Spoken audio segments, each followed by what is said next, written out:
결혼 10년 차, 우리 부부의 일상은 잔잔한 호수처럼 평온했다. 아침이면 채린이 준비한 커피 한 잔을 마시고 출근하고, 퇴근 후엔 소민이의 학교 이야기를 들으며 저녁을 먹는 단조로운 패턴이 반복됐다. 누군가는 지루하다고 할지 모르지만 그 평온함이 내겐 삶의 안정감이었다. 변화는 작년 가을부터 서서히 시작됐다. 온라인 쇼핑몰을 운영하는 채린이 갑자기 건강에 관심을 보이기 시작했다. 처음에는 유튜브 홈트 영상을 따라하는 정도였지만 곧 본격적으로 헬스장을 등록했다고 했다. 회사 업무로 스트레스를 많이 받았던 터라 나는 그저 건강을 위한 변화라고 반겼다. 운동하면 피부도 좋아지고 몸매도 좋아진대. 우리 나이에 건강관리 안 하면 나중에 다 병으로 돌아오는 거래. 채린의 설명에 나는 고개를 끄덕였다. 40을 앞둔 나이에 건강관리는 필수였고 오히려 내가 따라해야 하나 생각했을 정도다. 하지만 IT 회사 팀장으로 일하다 보니 야근이 잦아 운동은 언제나 다음 해로 미뤄지는 과제였다. 첫 변화는 채린의 옷장에서 시작됐다. 헬스장에 다니기 시작한 지 한 달쯤 지났을 때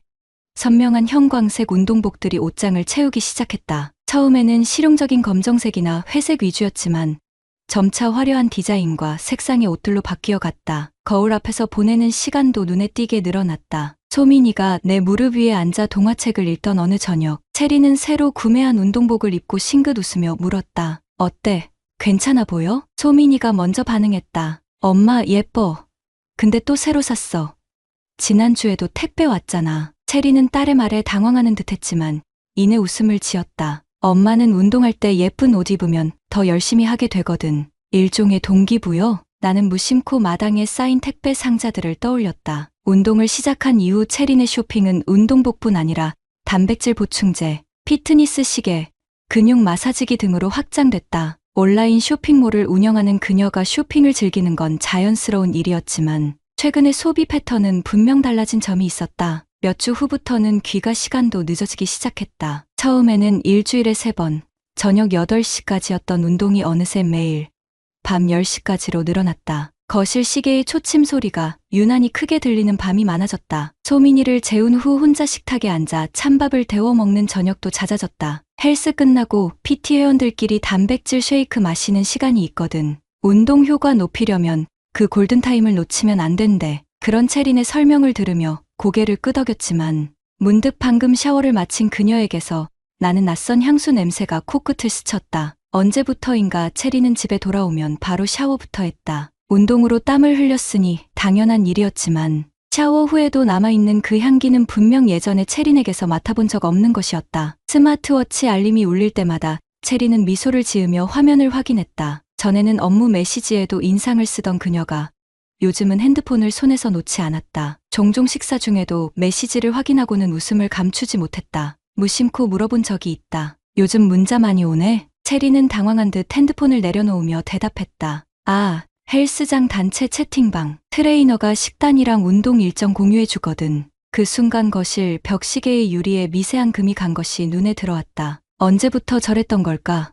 매일 보는 시계인데 금이 간 것을 미처 몰랐다니. 그 작은 균열처럼 우리 일상에도 언제부터인가 미세한 틈이 생기고 있었는지도 모른다. 소민이의 행동도 미묘하게 달라졌다. 예전에는 잠들기 전 동화책을 읽어달라고 채린을 찾았지만 요즘은 자연스레 내게 책을 내밀었다. 학교 숙제도 예전엔 엄마에게 도움을 청했지만 이제는 내게 먼저 묻기 시작했다. 어느 날 저녁 소민이가 문득 내게 물었다. 아빠, 엄마는 왜 매일 헬스장에 가? 아이의 질문에 나는 잠시 말을 잃었다. 9살 소민이의 눈빛은 내가 생각했던 것보다 더 많은 것을 보고 있었다. 아이의 그림 봉책에는 가족 그림이 그려져 있었는데 엄마는 집과 멀리 떨어진 곳에 홀로 서 있었다. 헬스장에 다니기 시작한 지 2달이 지났을 때 채린의 스마트폰에서 새로운 앱을 발견했다. PT 러가는 운동 기록 앱이었는데 화면 속 트레이너의 얼굴이 눈에 들어왔다. 다부진 체격에 환한 미소를 짓고 있는 젊은 남성의 프로필 사진이었다. 그 아래 이슈 트레이너와 함께한 30일이라는 문구가 보였다. 그날 밤 나는 오랜만에 잠을 설쳤다. 회사 업무로 머리가 복잡하다고 스스로를 설득하려 했지만 가슴 한구석의 불안감은 쉽게 가라앉지 않았다. 창밖으로 보이는 떨어지는 낙엽처럼 무언가가 서서히 내 손에서 미끄러져 내리고 있다는 느낌이 들었다. 주말, 평소와 다름없이 채리는 헬스장으로 향했다. 소민이와 나는 집에 남아 레고를 조립하고 있었다. 문득 딸아이가 말했다. 아빠, 나도 엄마 헬스장에 가볼래. 거기 키즈존도 있대. 소민이의 말에 나는 묘한 긴장감을 느꼈다. 마음 한구석에서는 그곳에 가서 직접 확인하고 싶다는 충동이 일었지만 동시에 알고 싶지 않다는 두려움도 있었다. 딸아이의 맑은 눈동자를 바라보며 미소 지었다. 그래, 다음 주에 같이 가보자. 그 순간 식탁 위에 놓인 체린의 운동 가방에서 핸드폰 알림음이 울렸다. 무심코 시선을 돌리니 화면에 메시지 일부가 보였다. 시우쌤, 오늘은 특별한 프로그램으로 준비했어요. 기대하셔도 좋아요. 창문에 비친 내 얼굴이 낯설게 느껴졌다. 결혼 10년 차에 접어든 39세의 가장, IT 회사 팀장이라는 타이틀 뒤에 숨겨진 불안한 남편의 얼굴이었다. 소민이는 여전히 레고를 조립하고 있었지만 나는 그 자리에 얼어붙은 채 앞으로 다가올 변화를 직감했다. 의심의 씨앗은 작은 틈새를 타고 자라나는 법이다. 그 싹이 내 마음에 뿌리내리기 시작한 건 체린의 인스타그램을 우연히 들여다보면서였다. 소민이에게 줄 생일 선물을 고르던 중 체린의 계정에 새로운 사진들이 올라온 것을 발견했다. 이전까지는 주로 쇼핑몰 상품이나 소민이와의 일상이 대부분이었는데 최근에는 헬스장에서 찍은 사진들로 채워져 있었다. 사진 속 체린은 낯설 만큼 달라져 있었다. 운동으로 다듬어진 몸매를 자랑하듯 당당하게 포즈를 취하고 있었고 얼굴에는 오랜만에 보는 생기가 돌았다. 그 자체로는 반가운 변화였지만 사진들 사이에 자주 등장하는 젊은 남성의 존재가 내 시선을 사로잡았다. 댓글에 달린 시우쌤 덕분이에요라는 체린의 답변이 마음 한구석을 불편하게 만들었다. 어느 주말 회사 동료들과의 모임에서 술잔이 오가던 중이었다. 대리 하나가 불쑥 물었다. 팀장님, 사모님 요즘 헬스 열심히 하신다면서요? 우리 와이프도 그 헬스장 다니는데 사모님이랑 PT 트레이너 분이랑 친하다고 하더라고요. 젊고 잘생긴 트레이너라고. 동료의 말에 다른 사람들이 키득거렸지만 나는 웃음을 짓지 못했다. 그저 술잔만 말없이 들이켰다. 집으로 돌아오는 택시 안에서 핸드폰을 꺼내 헬스장 이름을 검색했다. 리뷰란에는 이시우 트레이너 최고라는 댓글이 즐비했고 그중 하나는 체린이 남긴 것이었다. 다음 날 아침 체린은 평소보다 일찍 일어나 화장에 공을 들였다. 소민이가 학교에 간 후 나는 출근 준비를 하는 척하며 물었다. 요즘 헬스장 트레이너랑 많이 친해졌나 봐? 체린의 손이 화장품을 떨어뜨릴 뻔했다. 미세하게 떨리는 목소리로 대답했다. 그냥 PT 받으니까 당연히 알게 되는 거지. 트레이너가 회원들한테 다 잘해주니까. 그 순간 나는 체린의 눈이 거울 속 내 시선을 피하는 것을 놓치지 않았다. 출근 후 사무실에서도 집중이 되지 않았다. 회의 중에도 체린의 변명이 자꾸 머릿속을 맴돌았다. 점심시간 동료가 보여준 인스타그램 게시물에서 체린과 이시우라는 트레이너가 함께 찍은 사진이 새롭게 올라와 있었다. 그날 저녁부터 나는 체린의 행동을 유심히 관찰하기 시작했다. 이전에는 무심코 지나쳤던 세세한 변화들이 이제는 모두 의미심장하게 다가왔다. 핸드폰을 내려놓을 때 항상 화면을 엎어두는 습관, 샤워 후 달라진 향수, 운동 시간이 끝났는데도 귀가가 늦어지는 이유, 주말에도 헬스장에 가야 한다는 핑계, 소민이도 변화를 느끼는 듯했다. 어느 날 저녁 식사 중 딸아이가 물었다. 엄마, 왜 요즘 아빠랑 영화 안 봐? 전에는 토요일마다 같이 봤잖아. 체리는 당황한 듯 소민이의 머리를 쓰다듬으며 웃어넘겼다. 엄마가 요즘 운동하느라 좀 바빠서 그래. 곧 같이 볼게. 소민이는 더는 말하지 않았지만 아이의 눈빛에서 어른스러운 의심을 읽을 수 있었다. 9살이지만 이미 집안의 분위기 변화를 감지하고 있었다. 며칠 후 체린의 핸드폰이 잠깐 자리에 남겨져 있는 것을 발견했다. 평소라면 절대 내려놓지 않던 것이었다. 망설임 끝에 손을 뻗었다. 비밀번호를 입력하자 화면이 열렸다. 예전에는 소민이의 생일이었던 비밀번호가 이제는 0931로 바뀌어 있었다. 트레이너의 생일인지 다른 의미가 있는 숫자인지는 알 수 없었지만 그 변화 자체가 의미심장했다. 메시지함으로 들어가자 시우라는 이름의 대화방이 상단에 고정되어 있었다. 손가락이 떨렸다. 대화 내용을 열어보려는 순간 현관문 열리는 소리가 들렸다. 급하게 핸드폰을 제자리에 놓고 신문을 집어들었다. 체린이 잊어버린 가방을 찾으러 돌아온 것이었다. 그날 밤 나는 인터넷을 뒤지며 불륜의 징후를 검색했다. 화면에 나열된 항목들을 하나씩 확인할 때마다 심장이 무거워졌다. 외모 변화, 귀가 시간 변동, 핸드폰 비밀번호 변경, 정서적 거리감. 모든 항목이 체린의 최근 행동과 일치했다. 다음 날 회사에서 중요한 프로젝트 발표가 있었지만 머릿속은 온통 다른 생각뿐이었다. 발표 도중 실수를 연발했고 이후 사장의 질책을 들으며 공허하게 고개를 숙였다. 그렇게 며칠을 버티다 결국 용기를 내어 동료에게 물었다. 혹시 와이프가 말한 그 헬스장 트레이너 뭐라고 했지? 이시우요? 아, 진짜 인기 많더라고요. 여자 회원들 사이에서 특히 동료의 말에 가슴이 철렁 내려앉았다. 그날 집에 돌아와 보니 체리는 또 헬스장에 가고 없었다. 혼자 저녁을 먹던 소민이가 말했다. 아빠, 엄마한테 물어봤어. 왜 매일 헬스장에 가냐고. 그랬더니 엄마가 울었어. 아이의 말에 갑자기 분노가 치밀었다. 단순한 의심이 아니라 확신으로 변하는 순간이었다. 그날 밤 늦게 귀가한 체리는 평소보다 더 조용했다. 뭔가 말하고 싶은 듯 입을 여러 번 열었다가 다물었다. 다음 날 나는 체린의 SNS 계정을 다시 확인했다. 새로운 댓글들이 눈에 들어왔다. 시우가 올린 사진 아래 체린이 하트 이모티콘과 함께 남긴 댓글, 그리고 그에 대한 시우의 답글, 그들만의 암호 같은 대화가 진행되고 있었다. 소민이의 그림 공책에는 새로운 그림이 그려져 있었다. 세 식구가 함께 있던 예전 그림과 달리 이번에는 아빠와 딸만 손을 잡고 있고 엄마는 멀리 다른 사람과 함께 서 있는 모습이었다. 가슴이 찢어지는 듯한 통증이 밀려왔다. 그때 체린의 핸드폰에서 메시지 알림이 울렸다. 화면에 시우의 이름과 함께 메시지 일부가 보였다.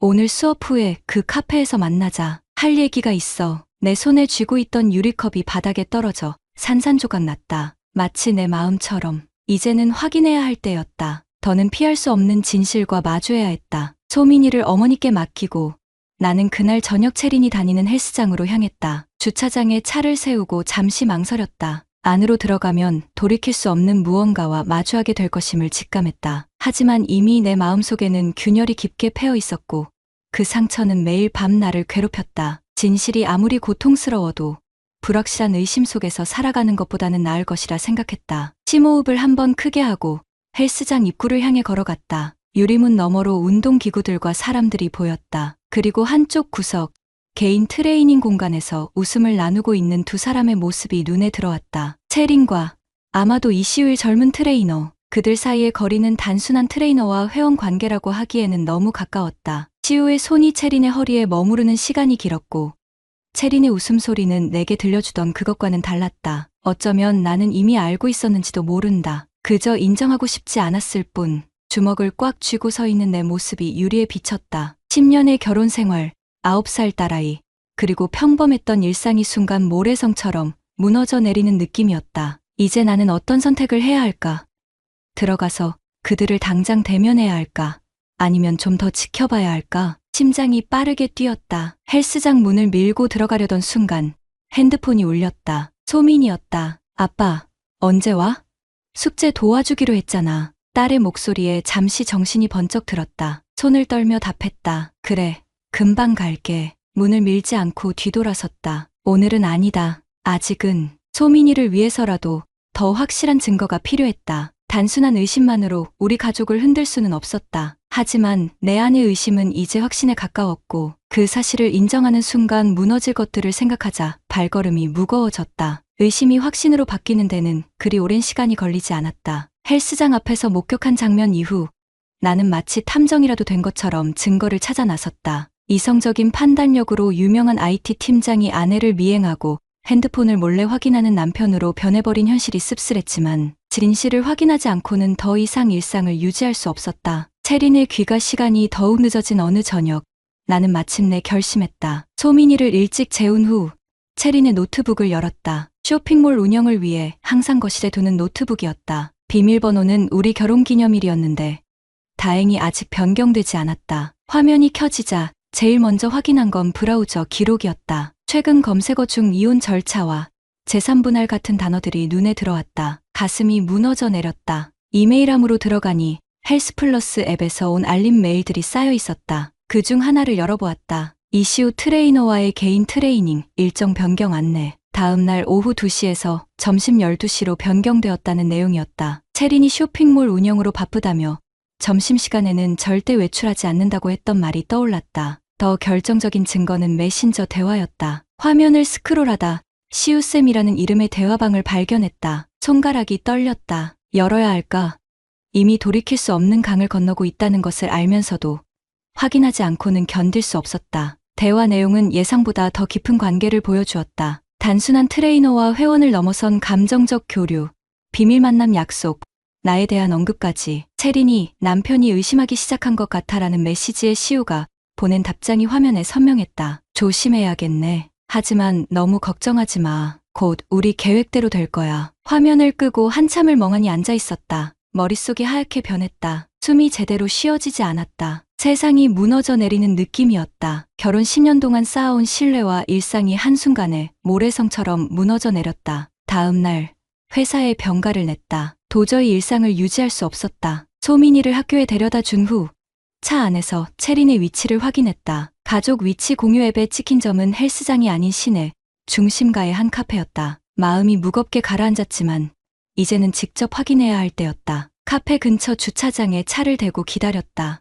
20분쯤 지났을 때 채린이 카페에서 나왔다. 뒤이어 나온 사람은 역시 시우였다. 그들은 잠시 이야기를 나누더니 채린이 먼저 떠났고 시우는 반대 방향으로 걸어갔다. 내 심장은 돌처럼 무거워졌다. 채린의 차를 따라가기 시작했다. 몇 번의 신호등을 지나 그녀의 차는 호텔 앞에 멈췄다. 잠시 후 시우가 택시에서 내려 그곳에 합류했다. 나는 차 안에서 움직일 수 없었다. 손가락 마디가 하얗게 변할 정도로 핸들을 움켜쥐었다. 그날 오후 소민이의 학교 앞에서 기다리며 나는 계속해서 채린의 거짓말을 떠올렸다. 쇼핑몰 업무로 바쁘다며 점심시간에는 절대 나갈 수 없다던 말. 운동이 끝난 후에는 항상 집으로 바로 온다던 약속들. 정말 내가 그렇게 눈이 멀어 있었던 걸까? 소민이가 반가운 얼굴로 뛰어나왔다. 아이를 꼭 안아주며 문득 깨달았다. 이 모든 혼란 속에서도 소민이만큼은 지켜야 했다. 아이가 상처받지 않게 해야 했다. 하지만 어떻게? 이미 균열이 생긴 결혼 생활을 어떻게 지속할 수 있을까? 아빠, 오늘 왜 회사 안 갔어? 소민이의 질문에 말문이 막혔다. 거짓말을 하고 싶지 않았다. 하지만 진실을 말할 수도 없었다. 아빠가 좀 피곤해서 오늘은 내랑 시간을 보내고 싶어서 그래. 소민이는 고개를 갸웃하더니 금세 웃음을 되찾았다. 집으로 가는 길, 아이는 학교에서 있었던 일을 신나게 이야기했지만 내 머릿속은 온통 오늘 목격한 장면들로 가득했다. 저녁이 되어도 채리는 돌아오지 않았다. 소민이에게는 엄마가 쇼핑몰 일로 늦는다고 말해두었다. 아이를 재운 후 거실에 앉아 핸드폰을 들여다보았다. 채린에게 연락을 해볼까 망설이다가 대신 헬스장 CCTV 영상을 확인할 방법을 찾아보기 시작했다. IT 회사에서 일하며 익힌 기술 덕분에 헬스장의 보안 시스템에 접근하는 건 생각보다 어렵지 않았다. 내부 직원용 페이지의 로그인 정보를 우회하여 CCTV 영상 저장소로 들어갔다. 법적으로 문제가 될 수 있다는 것을 알면서도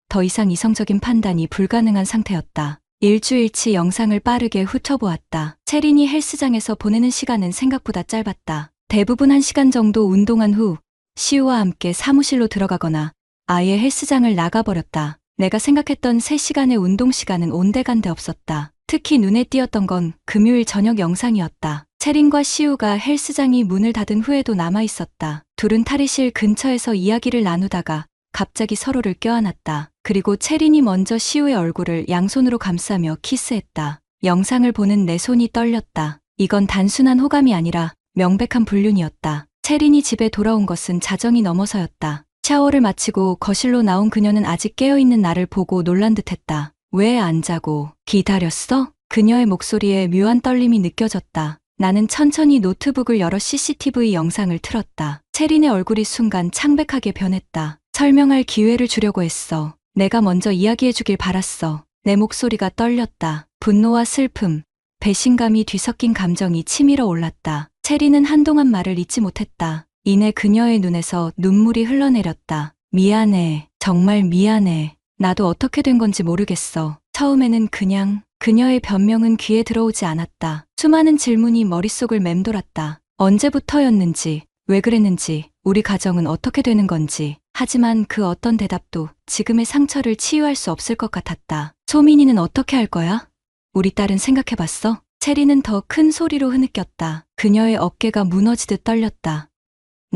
난 너희를 잃고 싶지 않아. 실수였어. 정말 바보 같은 실수였어. 나는 무거운 침묵 속에서 그녀를 바라보았다. 10년 동안 사랑했던 사람, 내 딸의 어머니, 삶의 동반자라고 믿었던 사람. 지금 그녀는 전혀 다른 사람처럼 느껴졌다. 잠시 시간이 필요해. 그것이 그날 밤 내가 할 수 있는 유일한 말이었다. 소파에 이불을 펴고 누웠지만 밤새 잠을 이루지 못했다. 머릿속으로는 가족의 미래에 대한 가능성들이 끊임없이 스쳐 지나갔다. 이혼, 용서, 새로운 시작. 그 어떤 선택도 쉽지 않았다. 다음 날 아침, 소민이가 내 옆에 와서 꼭 안겼다. 아이의 눈에는 어딘가 모르게 불안함이 어려 있었다. 아빠, 엄마랑 싸웠어? 단순한 질문이었지만 가슴을 찌르는 듯했다. 아이의 눈을 마주보며 억지로 미소를 지었다. 어른들은 가끔 의견이 달라서 이야기를 나눠야 할 때가 있어. 걱정하지 마. 소민이의 표정에서 안심한 기색이 보이지 않았다. 아이는 이미 무언가 달라졌다는 것을 감지하고 있었다. 체리는 그날 오전 내내 전화를 걸어왔다. 받지 않았다. 마음의 정리가 필요했다. 점심시간, 그녀가 회사로 찾아왔다. 눈이 붓고 얼굴이 창백했다. 주차장에서 마주친 우리는 잠시 말없이 서로를 바라보았다. 시간을 달라고 했잖아. 나의 차가운 목소리에 체리는 고개를 숙였다. 알아. 하지만 너무 불안해서 어떻게 해야 할지 모르겠어. 우리 가족을 지키고 싶어. 그녀의 말에 쓴웃음이 나왔다. 가족을 지키고 싶다면 애초에 이런 일을 저지르지 않았을 것이다. 하지만 그 말을 입 밖으로 꺼내지는 않았다. 소민이를 위해서라도 일단은 평소처럼 지내자. 그동안 나는 생각할 시간이 필요해. 체리는 희미하게 고개를 끄덕였다. 회사로 돌아가는 내내 가슴 속 무언가가 무너져 내리는 소리가 들리는 듯했다. 이제 어떤 선택을 해야 할까?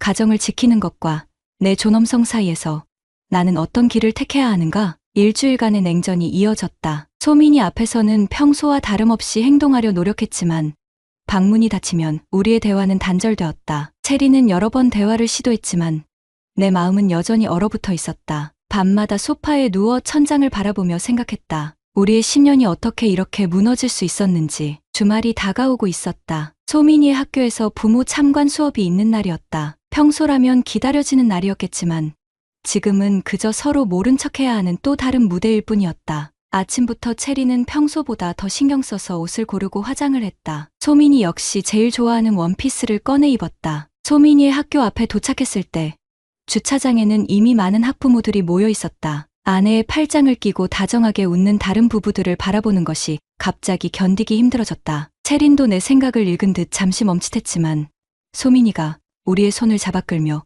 교실로 향했다. 엄마, 아빠, 빨리 와. 내 차리 보여줄게. 소민이의 밝은 목소리에 순간 죄책감이 밀려왔다. 어떤 선택을 하든 이 아이에게 상처가 될 것이란 생각에 가슴이 무거워졌다. 수업이 시작되고 선생님은 부모와 아이가 함께하는 활동을 제안했다. 가족 그림을 그려보는 시간이었다. 소민이는 열심히 종이에 세 사람의 모습을 그리기 시작했다. 붉은색 하트를 그리고 그 안에 우리 가족을 담았다. 모두 손을 잡고 웃고 있었다. 현실과는 너무도 다른 모습이었다. 우리 가족은 세상에서 제일 행복해요. 소민이가 그림을 들어 올리며 자랑스럽게 말했다. 옆자리 친구 어머니가 웃으며 체린에게 속삭였다. 부러워요. 남편분이 정말 가정적이시네요. 요즘 같은 세상에 찾기 힘든데. 그 말에 체린의 얼굴이 굳었다. 나 역시 불편한 미소를 지었다. 그때였다. 교실 문이 열리고 누군가 들어오는 소리가 들렸다. 고개를 돌려보니 시우였다. 헬스장의 그 트레이너가 교실에 들어선 것이다. 죄송합니다. 늦었네요. 시우는 선생님께 사과하고 교실 뒤편으로 자리를 잡았다. 체린의 얼굴이 창백하게 변했다. 나는 그제야 알아차렸다. 시우의 옆에 앉은 여자아이는 소민이의 반 친구였다. 체린이 몇 번 언급했던 그 아이. 이혼 가정의 아이라고 했었다. 시우가 그 아이의 아버지였다니. 시선이 마주쳤다. 시우는 잠시 당황한 기색을 보이더니 곧 무표정으로 돌아갔다. 체리는 그 자리에서 일어나 화장실에 다녀오겠다며 서둘러 교실을 빠져나갔다. 나는 시우를 노려보았지만 그는 의도적으로 시선을 피했다. 수업이 끝나고 학부모들이 삼삼오오 모여 대화를 나눌 때였다. 시우가 우리 쪽으로 걸어왔다. 체리는 여전히 돌아오지 않은 상태였다. 박상혁 씨, 맞으시죠? 그의 목소리는 낮고 차분했다. 내가 입을 열기도 전에 그가 말을 이었다. 대화할 시간이 필요합니다. 오해가 있는 것 같네요. 오해라는 단어가 내 분노에 불을 지폈다. CCTV에서 본 장면들, 메시지들, 호텔 앞에서 목격한 장면들이 머릿속을 스쳐 지나갔다. 주먹을 꽉 쥐며 참았다. 이곳은 소민이의 학교였다. 자네가 감히 내게 할 말이 있나? 내 목소리가 떨렸다. 주변에 있던 몇몇 학부모들이 우리를 쳐다보기 시작했다. 여기서 이야기하는 건 적절하지 않을 것 같습니다. 다른 곳에서 그의 말이 끝나기도 전에 체린이 돌아왔다. 그녀의 눈은 붉게 충혈되어 있었다. 시우와 나를 번갈아 바라보던 체린은 급히 소민이를 찾아 손을 잡았다. 우리 이제 가자. 아빠는 따로 오실 거야. 소민이는 혼란스러운 표정으로 나를 바라보았다. 눈짓으로 괜찮다고 말해주었지만 아이의 표정은 여전히 불안해 보였다. 시우는 마치 아무 일도 없었다는 듯 자신의 딸에게 돌아갔다. 하지만 그의 눈빛이 한순간 채린을 향했던 것을 놓치지 않았다. 내 안의 분노는 더욱 커져갔다. 그날 저녁, 소민이가 잠든 후 채린과 마주 앉았다. 오랜만에 직접적인 대화였다. 시우가 진짜 이혼한 사람이었어? 채린은 고개를 끄덕였다. 그건 사실이야. 3년 전에 이혼했대. 딸아이 혼자 키우고 있어. 그럼 그걸 알면서도 그 사람과 말을 잇지 못했다. 불륜 상대가 소민이와 같은 반 친구의 아버지라니. 그 복잡한 관계에 현기증이 일었다. 채린은 눈물을 참으며 말했다. 처음엔 몰랐어. 헬스장에서 만났을 뿐이었고 소민이 학교에 갔을 때 알게 됐지만 이미 그녀의 변명은 더 이상 들을 가치가 없었다. 다음 날 나는 결심했다. 이 상황을 끝내야 했다. 시우를 직접 만나기로 한 것이다. 헬스장 앞에서 그를 기다렸다. 마지막 회원이 나가고 불이 꺼지는 시간, 직원 출입구로 나오는 시우를 발견하고 그에게 다가갔다. 이야기 좀 합시다. 그는 잠시 망설이더니 고개를 끄덕였다. 근처 스문의 시간 카페로 들어갔다. 조용한 구석자리에 앉아 서로를 마주했다. 이런 상황이 됐네요. 시우가 먼저 입을 열었다. 그의 목소리에는 미안함보다 체념이 묻어 있었다. 언제부터였습니까? 내 아내와 당신이. 시우는 잠시 생각하더니 솔직하게 대답했다. 4개월 전부터요. 처음에는 단순한 트레이너와 회원 관계였습니다. 하지만 4개월, 채린이 헬스장에 다니기 시작한 거의 처음부터였다. 가슴 한구석이 무너져 내렸다. 당신도 아이가 있지 않습니까? 어떻게 다른 사람의 가정을, 자신의 아이 친구의 부모를. 시우의 눈빛이 변했다. 저도 잘못했습니다. 하지만 채린 씨는, 그녀는 늘 외로워 보였어요. 남편은 일에만 집중하고 자신은 그저 가정주부로만 취급된다고 했죠. 그 말에 나는 순간 할 말을 잃었다. 채린이 나에게는 한 번도 말하지 않았던 감정들이었다. 정말 그녀가 그렇게 느꼈던 걸까? 어쨌든 이제 끝내려고 합니다. 채린 씨도 가정을 지키고 싶어 해요. 우리는 실수였다고 이미 이야기했습니다. 실수라는 단어가 다시 한번 나를 자극했다. 단순한 실수가 아니었다. 그것은 의도적인 배신이었다. 끝내고 싶다면 왜 계속 연락하지? 어제도 메시지를 보냈더군. 시우의 표정이 굳었다. 그는 알지 못했던 것 같았다. 어제는 연락하지 않았습니다. 학교에서 만난 후로는 말을 끝맺지 못한 채 시우의 시선이 내 뒤로 향했다. 뒤를 돌아보니 채린이 서 있었다. 얼굴은 창백했고 눈에는 공포가 서려 있었다. 창혁아, 이러지 마. 제발. 채린의 떨리는 목소리. 시우는 자리에서 일어났다. 이만 가보겠습니다. 다시 한번 죄송합니다. 그가 카페를 나가자 채린이 내 앞에 앉았다. 두 사람이 약속이라도 한 듯 여기에 나타난 것이 우연이 아님을 직감했다. 아직도 계속되고 있는 거야? 채린은 고개를 저었다. 아니야. 정말 끝났어. 내가 실수한 거야. 용서해줘. 제발. 순간 나는 무너졌다. 그동안 쌓아두었던 분노와 슬픔이 한꺼번에 폭발했다. 용서. 내가 어떻게 용서해? 10년 동안 믿고 살았던 사람이 소민이의 친구 아버지와 게다가 헬스장에서, 호텔에서 목소리가 높아졌다. 주변 사람들이 우리를 쳐다보기 시작했지만 더 이상 멈출 수 없었다. 창혁아, 제발 목소리 낮춰. 사람들이 봐. 채린의 당부에 더욱 화가 치밀었다. 사람들. 지금 내가 걱정하는 건 체면이야. 가족보다 더 중요해. 그 순간 뒤에서 익숙한 목소리가 들렸다. 아빠. 소민이가 그곳에 서 있었다. 우리의 싸움을 다 들은 듯했다. 아이의 눈에는 눈물이 고여 있었다. 채린이 자리에서 일어나 소민이에게 달려갔다. 소민아, 왜 여기 있어? 할머니랑 있어야 하잖아. 할머니가 엄마 전화 안 받는다고. 내가 찾아왔어. 소민이의 눈에는 혼란과 두려움이 교차했다. 아이는 우리의 말다툼, 그리고 그 언급된 내용들을 어떻게 받아들였을까? 가슴이 무너져 내렸다. 소민아, 어른들 이야기야. 괜찮아. 내 말이 끝나기도 전에 소민이가 큰 소리로 울음을 터뜨렸다. 엄마가 더 이상 우리랑 살 수 없어요? 엄마가 나쁜 짓 했어요? 순간 카페 안이 조용해졌다. 모든 시선이 우리에게 집중됐다. 채리는 소민이를 안으려 했지만 아이는 뿌리치고 내게 달려와 안겼다. 아빠, 나 엄마랑 같이 살고 싶어요. 제발요. 딸의 떨리는 목소리에 내 마음도 함께 떨렸다. 뜨거운 눈물이 볼을 타고 흘러내렸다. 이 순간 내가 선택해야 하는 것은 무엇인가? 상처 입은 내 자존심인가? 아니면 소민이의 행복인가? 채리는 무릎을 꿇고 소민이에게 손을 내밀었다. 그녀의 얼굴에는 진심 어린 후회와 절박함이 보였다. 이것이 연기일까? 진심일까?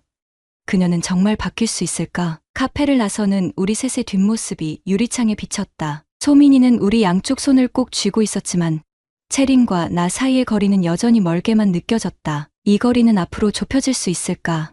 아니면 더 벌어지게 될까? 그 대답은 아직 알 수 없었다. 카페에서의 그날 이후 2달이 흘렀다. 계절은 가을에서 겨울로 접어들었고 창밖의 나뭇가지들은 모두 앙상해졌다. 우리 가정의 상황도 그 나뭇가지처럼 민낯을 드러냈다. 채리는 헬스장을 그만두었고 소민이가 다니는 학교에도 더 이상 나타나지 않았다. 시우 역시 자신의 딸을 다른 반으로 옮겼다고 들었다. 겉으로 보기에는 모든 것이 제자리로 돌아온 듯했다. 하지만 상처는 여전히 남아있었다. 밤마다 소파에서 잠을 청하던 나는 이제 침실로 돌아왔지만 채린과 나 사이에는 보이지 않는 벽이 존재했다. 우리는 각자의 자리에서 등을 돌린 채 잠들었고 아침이면 무언의 합의처럼 평범한 일상을 연기했다. 소민이를 위한 가면극이었다. 그런 어느 날 아침 식탁에 앉아 커피를 마시고 있을 때 채린이 조심스럽게 내게 다가왔다. 그녀의 손에는 봉투 하나가 들려 있었다. 이걸 읽어줬으면 해. 처음에는 이혼 합의서라도 되는 건가 싶었다. 봉투를 열어보니 손글씨로 빼곡히 채워진 편지였다. 채린의 글씨체였다. 그녀는 내가 읽는 동안 자리를 비켜주었다. 편지에는 모든 것이 담겨 있었다. 언제부터 마음이 흔들리기 시작했는지, 시우에게 왜 끌렸는지, 그리고 자신의 선택을 얼마나 후회하고 있는지. 그것은 단순한 변명이 아닌 자신의 나약함을 인정하는 고백이었다. 일에 지친 당신이 점점 멀게 느껴졌어. 쇼핑몰 운영에 대해 이야기해도 피곤한 표정으로 듣기만 했지. 나는 그저 아내와 엄마로서만 존재하는 것 같았어. 시우는 내 이야기를 들어주었고 내가 어떤 사람인지 알고 싶어 했어. 그게 처음에는 그저 위로였는데 글을 읽을수록 가슴이 무거워졌다. 내가 그토록 사랑했던 채린이 외로움을 느꼈다는 사실, 그리고 그 외로움을 채워주지 못했다는 자책감이 밀려왔다. 하지만 동시에 그것이 불륜의 정당화가 될 수는 없다는 냉정한 판단도 함께했다. 편지의 마지막 부분은 눈물로 번져 있었다. 나는 이 가정을 지키고 싶어. 소민이와 당신, 그리고 우리의 추억까지 용서받을 자격이 없다는 걸 알아. 하지만 다시 시작할 기회가 있다면 내 모든 것을 다해 당신의 신뢰를 되찾고 싶어. 시간이 얼마나 걸리든. 글을 다 읽었을 때 눈가가 뜨거워졌다. 분노와 미움, 배신감은 여전했지만 한편으로는 선명하게 밀려오는 감정이 있었다. 안타까움이었을까? 아니면 아직 남아있는 사랑이었을까? 주말, 소민이를 친가에 맡기고 채린과 함께 바닷가로 향했다. 결혼 초기에 자주 찾던 곳이었다. 차가운 바람이 얼굴을 스쳤다. 모래사장을 걸으며 우리는 오랜만에 진솔한 대화를 나눴다. 채린은 눈물을 흘리며 모든 것을 고백했고 나는 묵묵히 들었다. 상처는 깊었다. 하지만 10년의 시간이 한순간의 실수로 모두 무의미해지는 것은 아니었다. 소민이의 행복을 위해서라도 우리는 다시 시작할 방법을 찾아야 했다. 상담사를 만나기 시작했고 채린은 정신과 치료도 병행했다. 외로움과 공허함으로 인한 선택이었다고 해도 그것은 여전히 잘못된 선택이었음을 그녀도 나도 인정했다. 그러던 어느 날 소민이의 학교에서 학예회가 열렸다. 아이는 내가 사랑하는 가족이라는 주제로 발표를 준비했다고 했다. 채린과 나는 나란히 앉아 소민이의 순서를 기다렸다. 손을 꼭 잡고 싶었지만 여전히 그런 자연스러운 스킨십은 어색했다. 소민이가 무대에 올랐다. 아이는 마이크를 들고 떨리는 목소리로 이야기를 시작했다. 제 가족은 평범하지 않아요. 어른들의 세계는 복잡하고 때로는 슬픔도 있어요. 하지만 우리 가족은 서로를 정말 사랑해요. 소민이의 말에 객석이 조용해졌다. 채린의 손이 떨리는 것이 느껴졌다. 얼마 전 저희 부모님이 많이 싸우셨어요. 엄마가 잘못한 일이 있었대요. 처음에는 너무 무서웠어요. 우리 가족이 더 이상 함께 살지 못할까봐. 아이의 솔직한 고백에 주변 학부모들의 시선이 우리에게 쏠렸다. 부끄러움보다는 소민이가 느꼈을 두려움과 혼란의 마음이 아팠다. 하지만 아빠가 말했어요. 사랑은 실수를 용서할 수 있는 힘이다라고. 엄마도 많이 노력하고 계세요. 그래서 저는 우리 가족이 다시 행복해질 거라고 믿어요. 내가 언제 그런 말을 했는지 기억나지 않았다. 아마도 소민이의 바람이 만든 대사였을 것이다. 채린의 어깨가 흔들렸다. 그녀는 조용히 흐느끼고 있었다. 소민이의 발표가 끝난 후 우리는 얼싸안았다. 그 순간만큼은 진심으로 하나가 된 느낌이었다. 집으로 돌아오는 길, 채린이 조용히 물었다. 정말 용서할 수 있을까? 단순한 질문이었지만 답하기는 어려웠다. 용서와 망각은 다른 것이다. 상처는 아마 평생 남을 것이다. 하지만 그 상처와 함께 살아가는 법을 배울 수는 있을까? 노력 중이야. 시간이 필요해. 짧은 대답이었지만 그것이 지금 내가 줄 수 있는 가장 정직한 답변이었다. 봄이 찾아왔다. 새로운 시작의 계절이었다. 우리는 커플 상담을 꾸준히 받았고 체리는 쇼핑몰 일 외에도 봉사활동을 시작했다. 나 역시 변화했다. 업무에만 집중하던 삶에서 벗어나 가족과 보내는 시간을 늘렸다. 소민이와 함께 자전거를 타러 가고 주말에는 셋이 함께 영화를 보기도 했다. 어느 날 저녁 오랜만에 와인을 마시며 대화를 나눴다. 체리의 눈빛은 예전과 달랐다. 더 깊고 어딘가 성숙해진 느낌이었다. 요즘은 어때? 많이 힘들지?